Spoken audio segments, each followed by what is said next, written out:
Desejo boa aula a todos. Obrigada, professor. Boa noite, pessoal. E aí, tudo bem? Como vocês estão? Hoje a nossa aula, pessoal, vai ser a aula 43, tá? Vamos falar sobre os gases ideais, ok? Vamos falar das propriedades, das variáveis, tá? Da CNTP, das leis dos gases, ok?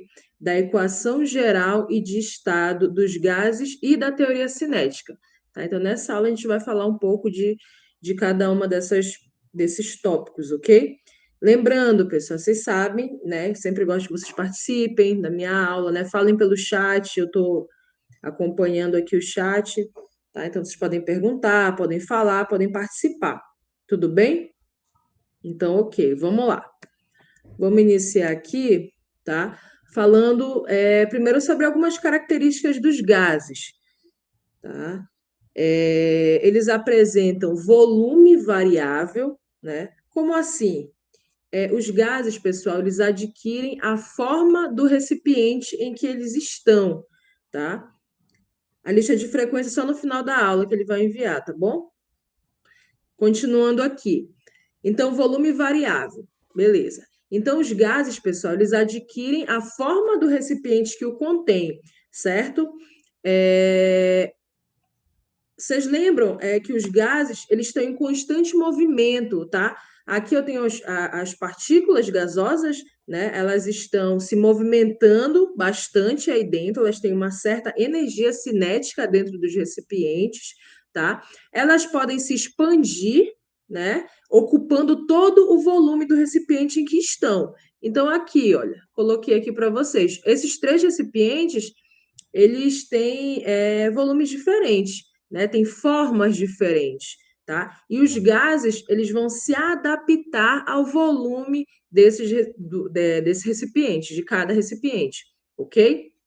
Então, primeiro vocês têm que saber que as moléculas, as partículas de gases, né, as moléculas estão sempre se movimentando, né? Sempre se movimentando, elas vão adquirir a forma do recipiente, né? Aqui eu já tenho outra característica, né? Acabei de falar, mas só vou reforçar que os gases eles apresentam uma forma variável, né? De acordo com o recipiente em que estão contidos, tá? Lembrando que as partículas elas se encontram bem afastadas umas das outras, diferente lá do estado de agregação, estado sólido, estado líquido, lembra? Lá as partículas estão bem próximas umas das outras. Aqui nos gases não, elas estão bem afastadas, ok? Elas apresentam uma grande liberdade de movimentação, tudo bem? Aqui eu coloquei a imagem de uma bexiga, né? O que que acontece? O aumento do volume dessa bexiga, né, de ar pode ser explicado se considerarmos que as moléculas dos gases do ar estão em constante movimento, né? Então a gente já sabe que as partículas elas estão se movimentando bastante, né? E aí eu vou aumentar o volume dessa bexiga por essa movimentação das partículas, ok? Outra característica, elas apresentam uma grande compressibilidade. O que que é isso de compressibilidade, tá? Elas podem ser comprimidas. Olha aqui, pessoal. Como essas partículas estão muito afastadas, né, elas podem ser comprimidas facilmente. Então, eu coloquei aqui na figura, eu tenho esse primeiro recipiente, ó. Isso aqui é um êmbolo, tá? É como se fosse aquele êmbolo de uma seringa, né? Se você pressiona ali a seringa, o êmbolo se move, né? Então é como se eu. Deixa eu só mudar aqui, colocar uma coisa, o laser aqui. Se eu realizar uma pressão aqui, se eu pressionar esse êmbolo, né, ele vai baixar, comprimindo esse gás, certo? Então, é isso que é compressibilidade, né? Se eu pressionar mais o êmbolo, né, eu vou ter o gás aqui mais comprimido, ok? Temperatura, tá? A temperatura, ela está relacionada com a energia cinética média das partículas, né? Então, é com o movimento das partículas, tá? Então, se eu aumento a temperatura, né, quanto maior é a temperatura, maior vai ser a agitação dessas partículas, maior vai ser a energia cinética, né? E se elas se movimentam mais, consequentemente, o gás se expande mais, certo, pessoal? E vice-versa, tudo bem? Então, essas relações vocês têm que lembrar, tá? Aumentei a temperatura, vou aumentar a energia cinética média das partículas, tá? E aí eles vão ter uma maior energia cinética, uma maior movimentação e o gás se expande mais, tudo bem? E os gases também são miscíveis entre si, ou seja, eles se misturam, né? Miscível é que se mistura. Tudo bem, pessoal? Então, aí eu tenho algumas propriedades, algumas características dos gases, beleza? Tudo bem, pessoal? Tudo bem até aí? Qualquer coisa, tá? Agora eu vou querer, bora ver se vocês falam um pouquinho aí, tá? Queria que vocês me falassem, só não assim aí no chat rápido. Vocês acham que gás e vapor são a mesma coisa? O que que vocês acham? Sim ou não? Gás e vapor são a mesma coisa? Não, não, não. O pessoal que está respondendo aí estão falando que não, né? Tem algumas pessoas que ainda ficam na dúvida, né? Gás e vapor são a mesma coisa, né? Aí a gente leva para, posso levar para um exemplo. Às vezes vocês costumam falar vapor de água, né? Vocês falam, vapor de água, né? Agora vapor de água e vocês falam também gás oxigênio, gás nitrogênio, né? Você já falou alguma vez gás oxigênio, desculpa, vapor de oxigênio ou vapor de nitrogênio, né? Então daí você consegue ver. Não tem como eu falar vapor de oxigênio, o oxigênio é um gás, o nitrogênio é um gás, não é isso? Então, gás e vapor não são a mesma coisa, tá, pessoal? Gás é uma coisa, vapor é outra, ok? Bora lá, bora ver aqui o que que é vapor, tá? Vapor, pessoal, o que que é? É um estado no qual a substância pode facilmente se liquefazer. O que que significa? Quer dizer que a substância facilmente volta para o estado líquido, ou seja, facilmente ela passa do estado gasoso para o estado líquido, apenas se aumentarmos a pressão do sistema ou se abaixarmos a temperatura separadamente. Como assim? Olha, por exemplo, você pega um copo de água bem gelado, né? Pega e coloca sobre a mesa, certo? O que que acontece? Você começa a notar que o copo começa a ficar molhado por fora, né? Você vê que ele aparece essas gotículas de água aqui por fora do copo. O que que acontece, pessoal? Né? O copo está rachado, alguma coisa do tipo, né? De onde é que vem essa água aí que está no copo, né? Isso aí, pessoal, é porque é o vapor de água que tem no ambiente, tá? No ambiente eu tenho vapor de água, certo? Ele sente, né, essa temperatura gelada do copo, né, o abaixamento da temperatura, né, aqui quando o vapor entra em contato com esse copo gelado, ele passa do estado gasoso para o estado líquido, tá? Ele sofre uma condensação, lembra lá? Tá? Da condensação. Então, facilmente o vapor ele passa do estado gasoso para o estado líquido. Né? Outro exemplo aqui da panela, né? Você está cozinhando ali alguma coisa, arroz, não sei, né? E aí o gás, né? Ele sente a temperatura menor ali da panela, né? Ele acaba passando para o estado líquido, né? Por isso que fica essa água aqui na tampa da panela, tá bom? Então, facilmente o vapor ele se liquefaz, ou seja, passa para o estado líquido, tá bom? E o gás? O que que acontece com o gás? O gás, pessoal, ele é um estado fluido da matéria que não passa para o estado líquido apenas por um aumento de pressão ou apenas por uma diminuição de temperatura, tá? Como é que eu faço para diferenciar o gás de um vapor? É saber a sua temperatura crítica. O que é essa temperatura crítica? Aqui eu botei o conceito para vocês. É a temperatura acima da qual uma espécie não pode ser liquefeita apenas por compressão, ou seja, apenas pelo aumento da pressão. Então, vou dar um exemplo para vocês aqui, ó.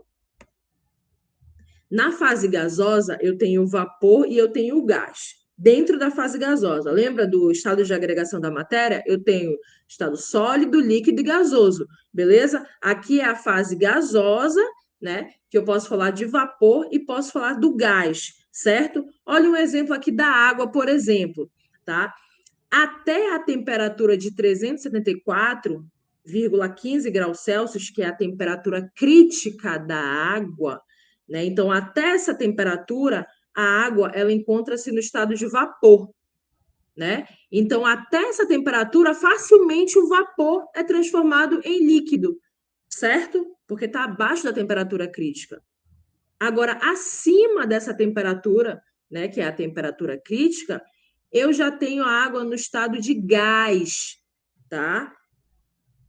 Que eu não consigo mais passar do estado gasoso para o estado líquido, né, por compressão, pelo aumento da pressão, né? Já é mais difícil, vamos dizer assim, tá bom, pessoal? Então, depende da temperatura crítica, ok? Cada substância ela tem a sua temperatura crítica, são valores tabelados, tá? A temperatura crítica da água são esses valores aqui, tudo bem? Agora nós vamos falar um pouco das variáveis de estado, né? Que estudamos no assunto de gases, tá? Que é a pressão, o volume e a temperatura, ok? Vamos fazer algumas relações entre eles, tá? Entre pressão, volume e temperatura, o PVT, ok? Então vamos começar aqui falando um pouco da pressão, tá? A pressão, ele é o resultado do choque das partículas, tanto do choque das partículas na parede do recipiente, tá? Imagina, eu tenho um recipiente, tem que estar fechado esse recipiente, tá? Então, quanto maior o choque, né, o choque das partículas, tanto na parede quanto umas com as outras, né, quanto maior esse choque, maior vai ser a pressão dentro daquele sistema. Tudo bem, pessoal? As unidades que a gente usa, né, nos cálculos de pressão é a unidade ATM, tá? E a unidade milímetros de mercúrio, ok? Um ATM é igual a 760 milímetros de mercúrio, tá? É bom sempre saber essa relação aqui, porque essas são as principais unidades de medida que utilizamos para pressão. E às vezes eles querem que a gente transforme, né? Ele te dá em ATM, mas ele quer que você transforme no final para milímetros de mercúrio.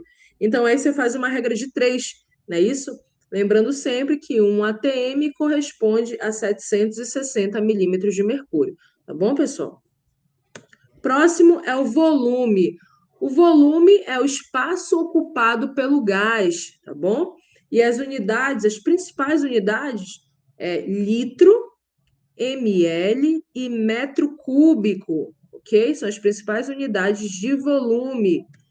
E aqui eu também vou fazer umas relações, tá? Você tem que saber que 1 litro corresponde a 1.000 ml, tá?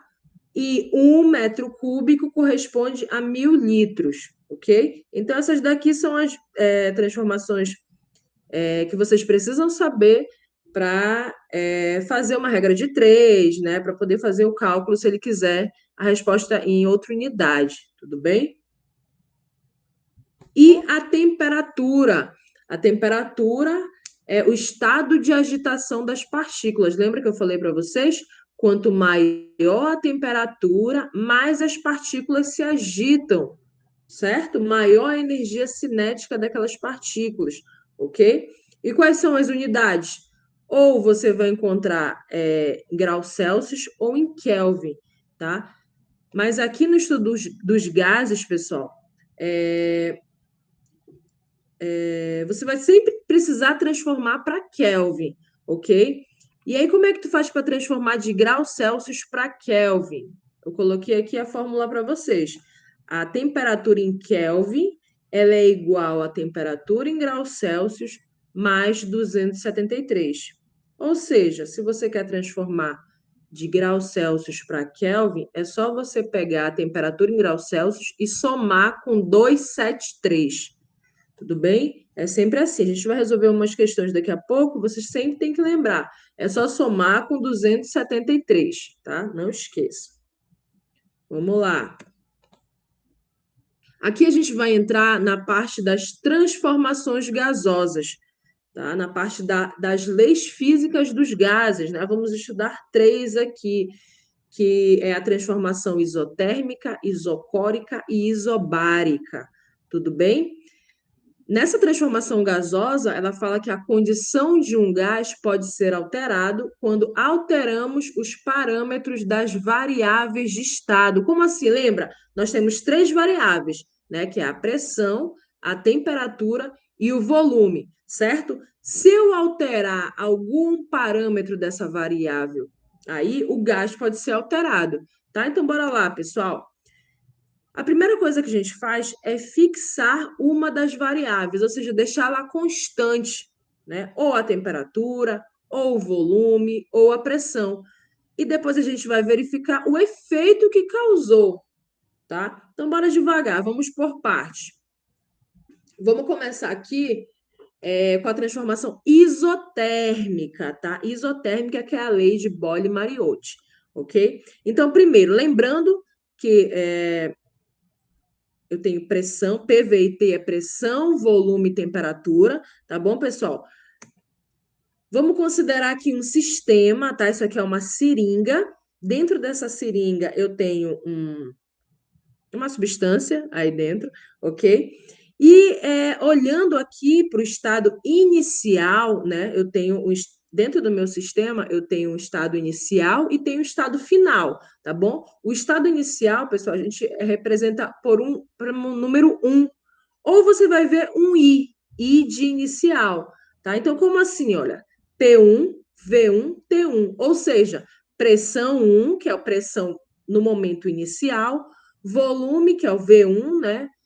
No momento inicial, e o T1, que é a temperatura no momento inicial, tá? Então, aqui tudo ok. E agora, o que acontece? Se eu realizar uma pressão nessa seringa, olha, se eu pressionar aqui, o êmbolo vai descer, correto? Ou seja, eu realizei uma pressão. Então, no momento 2, no momento final, a pressão vai ter alterado. A pressão não é mais a mesma. Agora eu vou chamar de P2, não é isso? Porque eu alterei a pressão aí no sistema. Quando eu altero a pressão, você concorda comigo que o volume também vai ser alterado? Olha, lembra? Eu estava com esse recipiente cheio, né, da substância, só que quando eu pressionei, agora eu tenho uma menor quantidade de volume, ou seja, o volume também foi alterado, não é isso? Então agora eu tenho uma situação 2, uma situação final, diferente da situação inicial. E a temperatura, professora? Em algum momento eu mexi em temperatura aqui, pessoal? Eu só alterei a pressão e alterei o volume, né? A temperatura, a gente fala que ficou constante, né? Temperatura continua sendo a mesma, né? Não houve alteração na temperatura. Por isso que o nome da transformação, pessoal, é uma transformação isotérmica. Térmica vem de temperatura e iso de igual, né? Mesma, né? Ou seja, temperatura igual, né? Mesma temperatura constante, ok? Então, não houve alteração na temperatura. Então, sempre que vocês verem uma questão que a temperatura não foi alterada, é uma transformação isotérmica, temperatura constante, ok, pessoal? Então, se a temperatura não for alterada, eu posso tirá-la daí. A minha relação só vai ser pressão e volume, né? Eu só vou fazer uma relação entre pressão e volume. Lembrando que se eu aumentar a pressão, olha, aumentei a pressão no êmbolo, o que aconteceu com o volume? diminui. Então, a relação é sempre essa: pressão, volume. A gente diz que eles são inversamente proporcionais. O que significa? Quando um aumenta, o outro diminui, certo? Grandezas inversamente proporcionais, ok? Então, eu posso representar, né, numa equação que fica P vezes V igual a K, né? Por que P vezes V, professora? Sempre que elas forem inversamente proporcionais, você faz uma multiplicação. Se elas forem diretamente proporcionais, que a gente vai ver já já, você faz uma divisão. Tá? Então, eu vou comprovar para vocês isso aqui que eu estou falando. Olha aqui. Já falei para vocês que é uma grandeza inversamente proporcional, né? A gente continua aqui na isotérmica, tá, pessoal? E aqui, essas grandezas, elas são relacionadas pelo seu produto, ou seja, pela multiplicação, como eu mostrei ainda agora. Bora provar isso aqui para vocês. Eu vou colocar aqui três dados experimentais de laboratório, 3 dados de pressão e 3 dados de volume, tá, pessoal? E aí eu vou fazer uma multiplicação aqui para vocês verem que realmente os valores são constantes, tá? Então, olha aí. Primeiro, eu tenho aqui os valores para a pressão, os valores para o volume, tá vendo? São valores diferentes. Ok. Bora primeiro fazer uma divisão. P dividido por V. Vamos ver se os valores vão dar constantes ou se eles vão dar alterados. Vamos lá. Só eu dividir, pessoal. Pressão pelo volume. 2 dividido por 4. Quanto é 2 dividido por 4? Dá 0,5.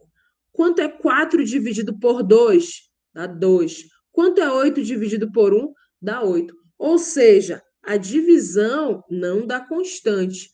E se eu fizer uma multiplicação? Bora multiplicar o P com o V. 2 vezes 4, olha aqui, dá 8. 4 vezes 2 dá 8. 8 vezes 1 vai dar 8. Então, eu sei que essas grandezas inversamente proporcionais elas vão ser realmente relacionadas pelo seu produto, tá? Pela multiplicação aqui. Então, P vezes igual a uma constante. Tudo bem, pessoal? Tudo bem aí? Qualquer coisa podem perguntar.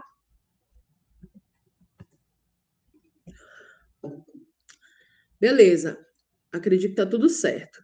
Então, essa aqui são as transformações isotérmicas. Vamos continuar aqui.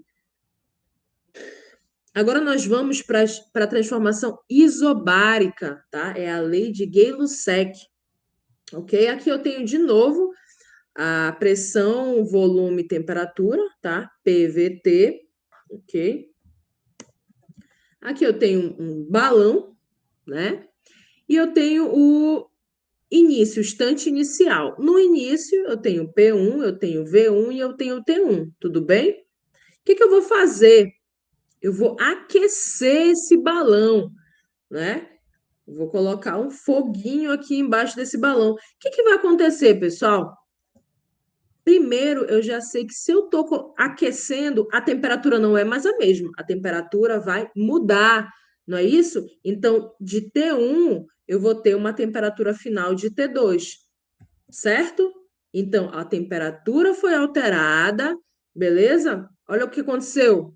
Com o passar do tempo, ó, se está aquecendo, bora lembrar que eu falei ainda agora. Eu estou aquecendo, as partículas começam a ganhar energia cinética, elas começam a se mexer, né, se movimentar mais ali dentro do balão, fazendo com que o balão sofra uma expansão, tá? Vai sofrer uma expansão, ou seja, se ele está expandindo, está aumentando o quê, pessoal? Está aumentando o volume, né? Ou seja, de V1 ele vai para V2, certo? E a pressão? Pessoal, aqui a gente não falou de pressão, não houve alteração na pressão. Quem alterou foi a temperatura e o volume, não é isso? Então, a pressão continua a mesma, a pressão é constante, ok? Se a pressão é constante, a transformação vai ser isobárica, ok? Bárica de pressão, tá bom? E aí a gente vê, pessoal, o que aconteceu? Quando eu aumentei a temperatura, olha aqui, aumentei a temperatura, consequentemente, o volume aumenta, não é isso? Ou seja, a gente pode falar que eles são grandezas o quê? Diretamente proporcionais. Se um aumenta, o outro também aumenta, tá, pessoal? Então, grandezas diretamente proporcionais. Então, agora, olha aí, vai ficar V sobre T, né? V dividido por T vai ser constante, tá? Vamos confirmar essa informação aqui? Olha aí, grandezas diretamente proporcionais, tá? Elas são relacionadas pela sua divisão, né? Como eu mostrei ainda agora para vocês. Vamos lá aqui os 3 experimentos. Eu tenho temperatura e volume, né? Aqui eu tenho os valores para a temperatura e para o volume, ok? Aqui eu vou colocar V dividido por T. Então, se eu fizer a divisão de 10 por 100, olha, é V por T, tá, pessoal? Então, 10 dividido por 100, ok? Dá quanto? 0,1. Se eu fizer 20 dividido por 200, dá 0,1. Se eu fizer 30 dividido por 300, dá 0,1. Ou seja, deu constante, não é isso? Então, V dividido por T é constante, não é isso, pessoal? Eu coloquei aqui o V vezes T só para mostrar que não é constante. Se eu multiplicar aqui temperatura com volume, ó, vai dar 1.000, vai dar 4.000, vai dar 9.000, né? O que não é constante, beleza? Então, a gente pode ver que elas são realmente relacionadas pela sua divisão. Então, V dividido por T é igual a uma constante. É uma constante, tudo bom? Vamos para outra transformação, que é chamada de transformação isocórica, tá? Já é chamada de lei de Charles, ok? Então, de novo, temos PVT, certo? Aqui eu tenho um recipiente, né? Com um gás aqui dentro, beleza, pessoal? Acho que alguém levantou a mão, não sei se querem falar, eu acho que foi sem querer, né? Levantaram a mão. A lista de frequência ainda não, só no final da aula, tá, pessoal? Tá, então vamos voltar aqui. Então eu tenho um. Vamos lá. Então realmente tu queria falar, né? Então bora voltar lá. Uma pergunta aqui, pessoal. Não entendi o motivo do porquê a pressão não aumentou, mudou igual a seringa. Você está falando do balão com fogo? É isso? Porque não houve alteração na pressão aqui? Aqui nesse caso, a gente só. Tá. Nesse caso aqui, a gente só está relacionando temperatura com volume, tá? Você está vendo que eu estou aumentando a temperatura e o volume do balão está aumentando, não é isso? Aqui sempre a gente vai relacionar duas grandezas, né? No início a gente relacionou, nem lembro mais agora, foi isotérmica, né? Então foi pressão e volume, né? Agora a gente relaciona volume com temperatura, certo? E a última vai ser. Ó, daqui a pouco o professor vai enviar o link da frequência, tá, pessoal? Então aguardem aí o link da frequência, ok? Bom, voltando aqui, tá? Então, nessa transformação aqui, pessoal, a gente só faz essa relação entre volume e temperatura, tá bom? Tudo bem? E agora a gente faz a transformação, a relação do. Deixa eu voltar aqui. Da pressão e temperatura, tá? Na pressão que eu tenho um gás aqui dentro desse recipiente, né? Eu tenho estado inicial, tá? P1, V1, T1, certo? Aí o que acontece? Eu vou aquecer aqui de novo, né? Então, se eu estou aquecendo, eu tenho a temperatura envolvida, não é isso? Eu vou ter uma T2, uma temperatura final, ok? Aqui nesse caso, aqui sim eu vou ter a pressão, né? Aqui dentro, porque o que acontece? Aqui imagina que é um botijão de gás, ele apresenta uma parede rígida, né? Se ele tem uma parede rígida, o gás está se movimentando lá dentro, né? Só que ele não expande, acho que é Teteca o nome, né, que está aparecendo aqui. Não vai ter a expansão desse botijão de gás, não é isso? Então, se não tem essa expansão aqui no botijão, ele aumenta a pressão, tá? Ele está se movimentando e o botijão de gás não se expande, né? Aí, no caso, a pressão aumenta, certo? Agora, lá no outro exemplo, era um balão. Então, ele está movimentando, né? Dentro do balão, se movimenta, mas o gás vai, o balão vai aumentando de tamanho, né? Então, não vai ter pressão ali, entendeu? Aqui não, aqui ele tem paredes rígidas, tá? Então, aqui eu vou ter o envolvimento da pressão, beleza? Então, olha aí, agora é o volume, não mexo no volume, o volume é constante, tá? E a pressão que vai ser alterada, não é isso? Então, agora aqui eu tenho uma P2, né? Então, o volume não foi alterado, a gente diz que a transformação é isocórica, tá? Lei de Charles. Aí eu só tenho alteração de pressão e temperatura, tá? Não esqueçam, pessoal, essa pergunta dela foi muito boa, tá? Eu estou aquecendo, as partículas estão se movimentando bastante, ganhando energia cinética, elas batem na parede do recipiente, mas o recipiente tem paredes rígidas, né? Então, esse recipiente, ele não aumenta de volume, né? Ele permanece fixo, né? E isso faz com que a pressão aumente no interior do recipiente, tudo bem? Então, olha aí, pessoal, a relação aí vai ser pressão e temperatura, tá? Quanto maior a temperatura, maior vai ser a pressão dentro do recipiente, tá bom? E aí a gente diz que eles são o quê? Diretamente proporcionais, né? Se eu aumentar a temperatura, eu vou aumentar a pressão, beleza?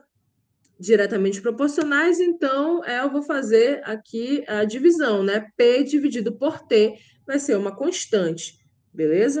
Vai ser constante.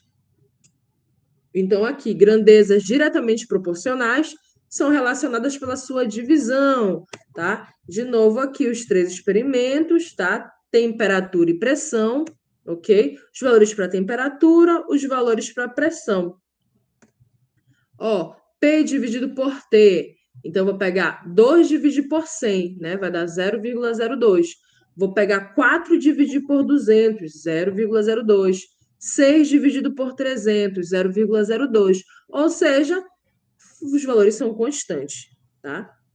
E se eu multiplicar, eu vou ver que não vai ser constante. Opa, desculpa. Não vai ser constante, tá? Os valores estão variando, estão sendo alterados, ok? Então, a gente consegue ver que realmente eles são relacionados pela sua divisão. P sobre T igual a constante, tá bom? Então, aqui, pessoal. Então, eu coloquei aqui. Opa. As três expressões, né? Que encontramos ali numa transformação isotérmica, isobárica e isocórica. Tudo bem? Agora a gente vai pegar essas equações e vamos transformar em uma só, tá? Como é que a gente faz para transformar em uma só, pessoal? Olha, aqui a gente tem P vezes V, aqui eu tenho P dividido por T e V dividido por T. Então, olha aí, eu vou colocar o P vezes V dividido por T. Olha aqui. Ou seja, eu tenho P vezes V, olha, P vezes V, eu tenho P dividido por T aqui, ó, P dividido por T, e eu tenho V dividido por T também, tá vendo? Então, eu coloquei tudo em uma só equação, tá? Isso é igual a constante, tudo bem? Isso aqui, pessoal, é para massa fixa de gás, tá? Ou seja, o que significa massa fixa de gás? É quando eu não tenho, quando eu não aumento a quantidade de gás ali naquele recipiente, nem aumento nem diminuo a quantidade de gás. A massa permanece fixa, tá bom? Então, aqui, olha, dessa equação eu consigo tirar a equação geral dos gases ideais, tá? Então, aqui nesse 1, né, ele diz que é um estado inicial, tá? No estado inicial eu tenho uma pressão inicial, um volume inicial e eu tenho uma temperatura inicial. E eu tenho essas variáveis são alteradas para um estado final, que é chamado de estado 2, né? Eu tenho o P2, o V2 e o T2, ou seja, uma pressão final, um volume final e uma temperatura final. Tudo bem, pessoal? Aí, olha aqui, bora lembrar da nossa equaçãozinha. P vezes V dividido por T, né? E aí, o que que eu vou fazer, pessoal? Vocês estão vendo que isso aqui é igual a uma constante, não é? Se é igual a uma constante, eu posso muito bem dizer que P1 vezes V1, dividido por T1, né, é igual a P2 vezes V2 sobre T2, tá? Eu posso muito bem chegar nessa equação aqui, que ficou conhecida como equação geral dos gases ideais, tá bom? P1 vezes V1 sobre T1 é igual a P2 vezes V2 sobre T2. Tudo bem? Uma equação muito importante, tá? Que vocês não podem esquecer, ok? Aqui a gente vai para uma primeira questão, tá? Olha o que ele fala nessa questão.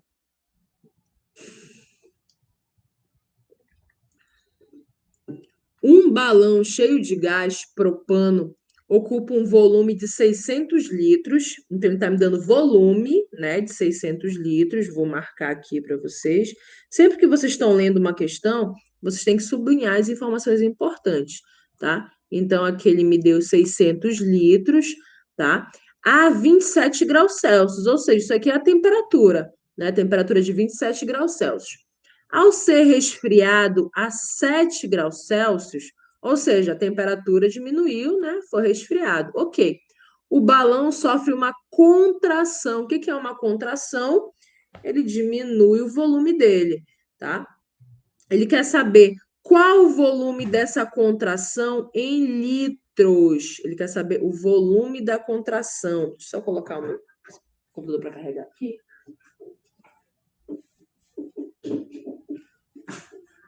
Pronto, ele quer saber o volume dessa contração em litros. Ok. Considere que o gás não se liquefaz sob resfriamento de 7 graus Celsius. Ok, bora aqui. Então, aqui, imagina, eu tenho o balão, né? Aqui eu tenho, esse balão está no início, né? Então, pressão inicial, volume inicial, temperatura inicial, certo? Aqui eu vou substituir os valores, né? Ele me deu o volume lá de 600 litros, estou colocando aqui. Ele me deu temperatura de 27 graus Celsius, estou colocando aqui, beleza?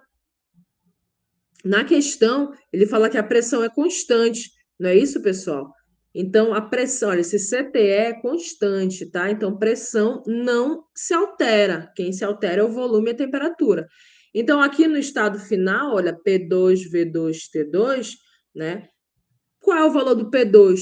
Se a pressão é constante, P2 é igual a P1, não é isso?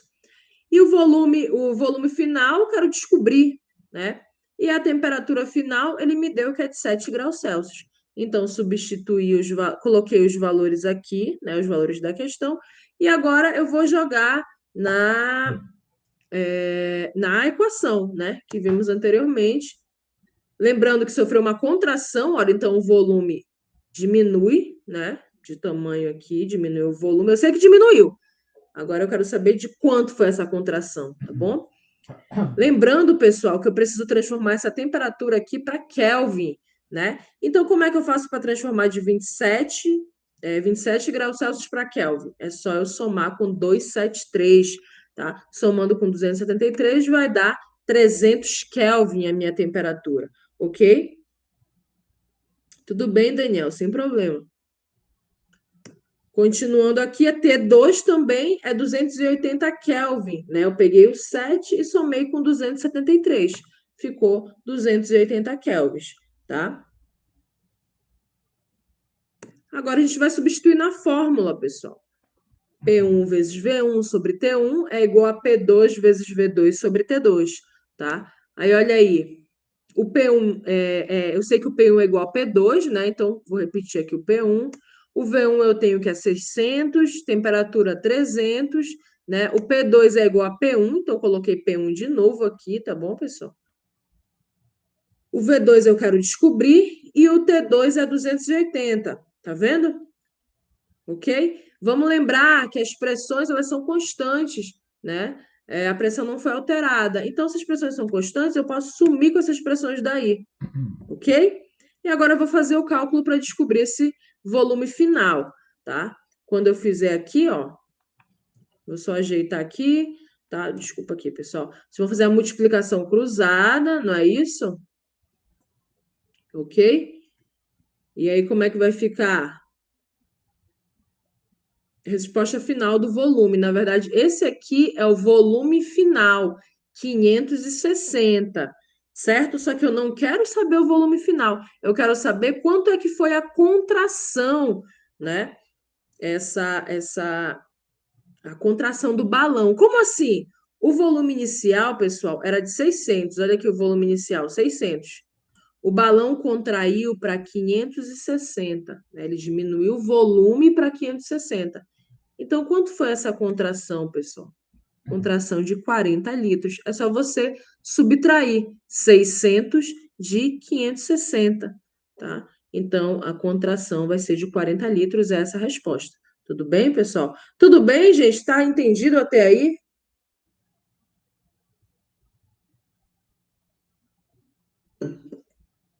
Tudo bem? Ótimo. Vamos continuar, que ainda não acabou nossa primeira aula, ok? A gente vai ver agora a equação de estado dos gases ideais. O slide, Teteca, tá lá tá no Google Classroom, no Google Sala de Aula, já tá lá os slides da aula, tá? Vocês podem depois acessar lá. Tudo bem? Ok, então bora aqui para a equação de estado dos gases ideais, que também é conhecida como equação de Clapeyron, tá, pessoal? Vocês podem ver esse nome também, ok? Beleza. Então aqui imagina, né, que nós temos o recipiente, né, contendo um gás aqui dentro, certo? Aí vamos lembrar aqui da expressão, né, que nós vimos anteriormente, né, que é P vezes V sobre T, que é igual a constante, tá? Só que anteriormente, pessoal, a gente estava trabalhando com massa fixa do gás, lembra? Eu não inseria nenhum gás, eu não colocava gás, nem retirava gás, ou seja, a massa era fixa, né? E agora, pessoal, se eu alterar a quantidade de mols, né, de gás desse recipiente, então, por exemplo, se eu colocar 1 mol de gás, né? Eu tenho 1 mol de gás aqui nesse recipiente, né? Então, olha como fica a expressão, a equação, vai ficar 1 vezes K. E se eu colocar 2 mols, pessoal? Se eu colocar 2 mols, fica 2 vezes K. Olha, a equação é a mesma, só que vai ficar 2 vezes K. Se eu colocar 3 mols, olha como vai ficar 3 vezes K. Se eu colocar 4, vai ficar 4 vezes K, acho que vocês entenderam, né? Se eu colocar 5, vai ficar 5 vezes K. E se eu colocar N mols? O mol, ele é representado pela letra N, tá, pessoal? Se vocês não lembram, ok? Então, se eu colocar N mols, olha como vai ficar. P vezes V sobre T igual a N vezes K, tá? Vai ficar igual a N vezes K. Então, eu estou inserindo mais uma variável aí na minha equação, tá? Agora é o N, que é o número de mols, ok, pessoal? Aí, o que que eu vou fazer agora? Essa aqui é a mesma equação, eu vou só dar uma ajeitadinha aí, eu vou pegar essa temperatura que está aqui, ó, que está dividindo, e vou passar para o outro lado, o quê? Multiplicando, não é isso? Ela está dividindo, eu vou passar multiplicando, tá?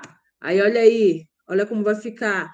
P vezes V é igual a N vezes K vezes T, tá? Agora eu vou fazer só outro ajuste. Eu vou tirar esse K e vou substituir pelo R, ok? O que que é esse R? Esse R, pessoal, é a constante universal dos gases, tá? Eu vou já já mostrar o valor para vocês, ok? Constante universal dos gases.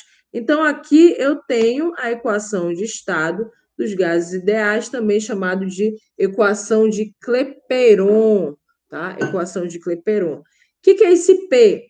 Esse P, olha, é a pressão, tá? O que que é esse V? Esse V é o volume, o N é a quantidade de matéria, tá? O K é a constante. K a gente chama de constante, tá? Que é, agora substituir pelo R. R também é uma constante, que é essa constante aqui, ó. que é a constante universal dos gases, tá? Ou seja, ela tem um valor fixo que eu vou mostrar já já, tá bom? Então, olha aqui, a pressão, pessoal, ela pode ser nas unidades de atm ou milímetros de mercúrio, ok? O volume, ó, em litros, tá? A quantidade de matéria, que é em mols, a temperatura, que é em Kelvin, e a constante universal dos gases, é uma constante que eu tirei aquele K e coloquei um R, tá? Qual é o valor? Ela tem um valor fixo, que é 0,082, ok, pessoal? ATM, ou você usa a pressão em ATM, ou você usa em milímetros de mercúrio. Se usar em milímetros de mercúrio, você vai usar esse outro valor aqui para o R, que é 62,3 milímetros de mercúrio, tá? E essas aqui são as unidades, olha, ATM vezes litro, vezes o mol a -1, vezes o Kelvin a -1, tá? Então, não esqueça esses valores, 0,082. A maioria das vezes, pessoal, ele quer em ATM, né? Então, não esqueça do 0,082. Às vezes, ele também pode pedir em milímetros de mercúrio, ok? A maioria das questões, eles também dão esses dados, tá, pessoal? Dessa constante universal dos gases, ok? Aqui, ó, pessoal, outra coisa. Esse N, que é o número de mols, não sei se vocês lembram, vocês já estudaram. O N, existe outra fórmula para encontrar o N, que é a massa sobre a massa molar, tá? Que é esse Mzão aqui. Então, eu posso muito bem fazer essa substituição, pessoal. No lugar do N, olha, eu vou colocar massa sobre massa molar. Eu vou colocar aqui no lugar do N. Aí, olha aí como vai ficar minha equação. P vezes V é igual a massa sobre massa molar vezes R vezes T. Eu só fiz uma adequação aí na equação, ok? Se na questão, por exemplo, ele te dá os dados em número de mols, você substitui de boa aqui nessa equação. Agora, se na questão ele falar sobre massa molar, aí você precisa usar essa outra equaçãozinha aqui, tudo bem? Nada muito difícil, tá, pessoal? Bem tranquilo, ok? Aqui é a massa da amostra em gramas, né?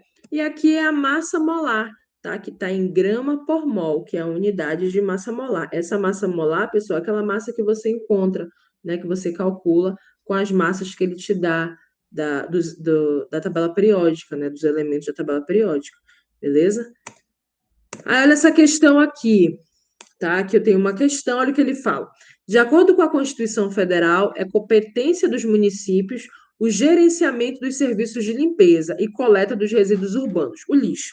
No entanto, há relatos de que parte desse lixo acaba sendo incinerado, queimado, liberando substâncias tóxicas para o ambiente e causando acidentes por explosões, principalmente quando ocorre a incineração de frascos de aerossóis, por exemplo, desodorantes, inseticidas e repelentes.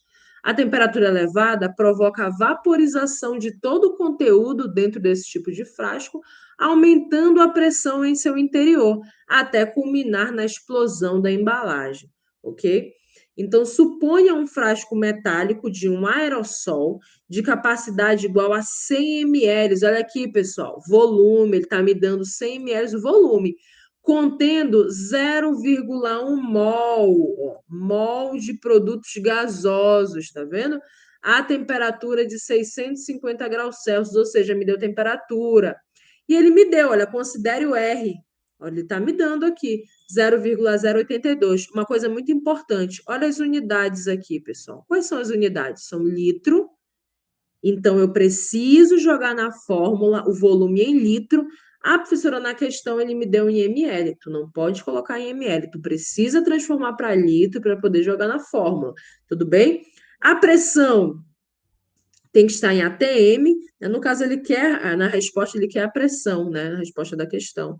Então, quando você encontrar a resposta, ela vai estar em ATM, ok? Aqui é o mol, né? Que está aqui já o 0,1 mol. E a temperatura tem que estar em Kelvin. Ah, professora, ele deu em graus Celsius.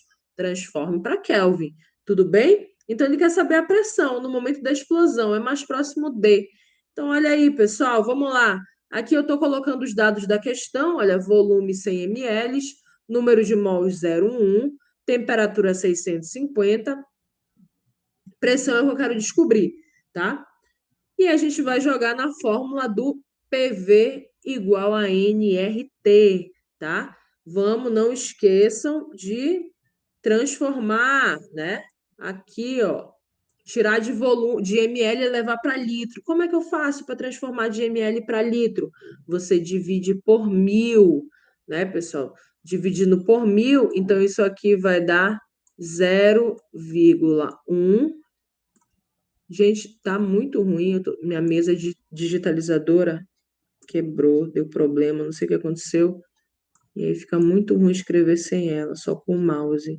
Mas bora lá que vai dar certo.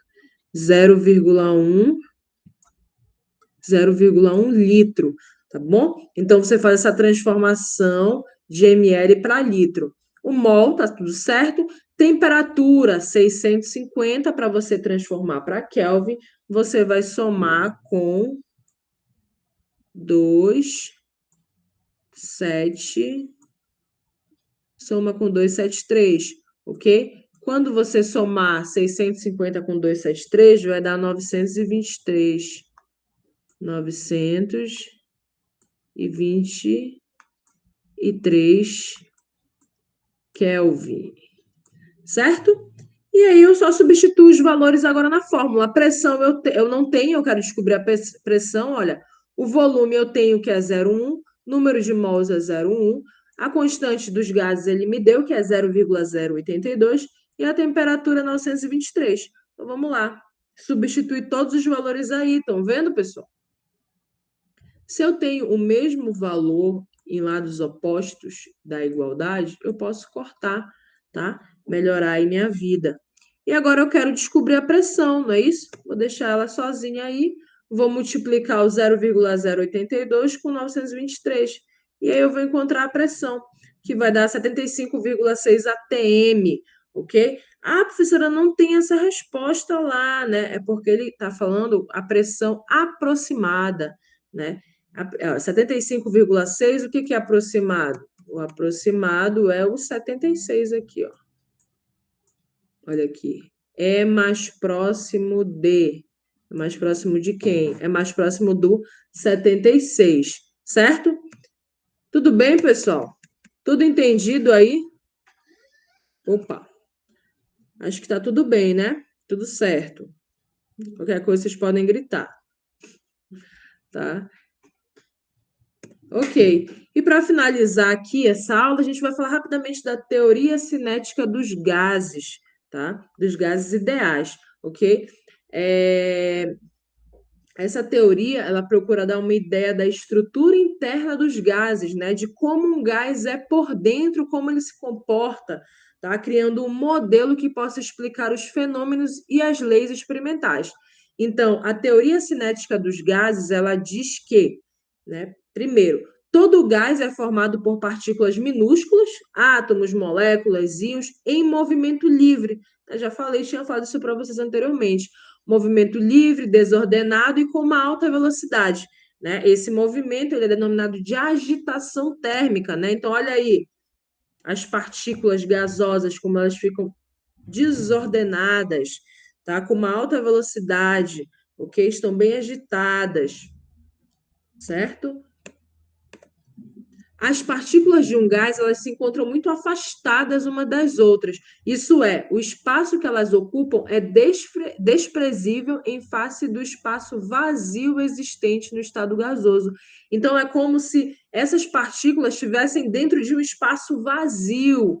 Tá? Gente, lembrando que a gente está falando aqui dos gases ideais, ou seja, dos gases perfeitos, né? A gente pode também chamar de gases perfeitos, tá? E já já eu vou fazer uma comparação dos gases ideais com o gás real, né? Como ele realmente é, tá? Isso aqui é o ideal, ok? Ó, as partículas de um gás se chocam de forma perfeitamente elástica. O que significa perfeitamente elásticas? Elas não perdem energia cinética, ou seja, elas não perdem velocidade e nem quantidade de movimento, tá? Então, como assim? Essas partículas, elas se chocam entre si, se chocam com as paredes do recipiente, né, que as contém, e elas nunca param, né? Elas se chocam, elas não vão perdendo energia, né? Elas não vão perdendo quantidade de movimento, entendeu? Então, é isso que acontece com as partículas no gás ideal, ok? As moléculas, elas não exercem força umas sobre as outras, exceto quando colidem. Entre as colisões, apresentam movimento retilíneo e uniforme. Isso equivale a desprezar as forças gravitacionais e as forças intermoleculares. Ou seja, ele está falando aí que não vai ter nenhuma força intermolecular, nenhuma força gravitacional entre essas partículas gasosas. Né? Ela fala que ela vai em movimento reto, né? Ela só altera esse movimento quando ela bate em outra partícula ou quando ela bate na parede do recipiente. Né? Então, ela sempre vai no movimento retilíneo e uniforme. Né?